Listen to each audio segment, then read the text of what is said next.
2025年3月28日係第一個簡約公屋由博路項目派鎖匙俾居民入伙嘅日子。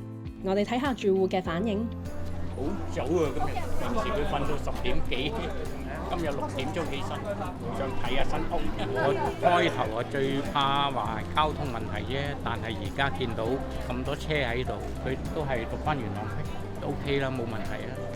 房屋局局長何永賢形容項目咁快起好唔容易，同樣難得嘅係基層市民願意踏出改變嘅一步。我哋開始嘅時候都去到咗劏房，探望好多嘅居民，大家決定搬與唔搬都有冇得你猶豫。但喺個過程入邊，除咗硬件、軟件，我哋仲有關愛基金嘅津貼，俾大家去搬遷，俾大家添置啲家具。呢度有好多支援，亦都有完善嘅交通配套。想出啲話咧，基本上你出現嘅巴士站咧，搭車就得㗎。翻嚟都話咧，基本上去到總站咧就可以翻嚟，其實好方便。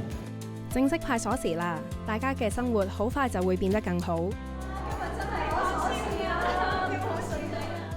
開門入屋睇下新屋企先。哇！歡迎局長。係啊，呢度係你搬喺呢度住咧，好開心啊！由博路有小型超市同便利店，呢位小妹妹好快已經買咗第一樣嘢。隔離伯特利中學今日都有唔少學生望住由博路項目，仲向我哋友善咁揮手同俾心心。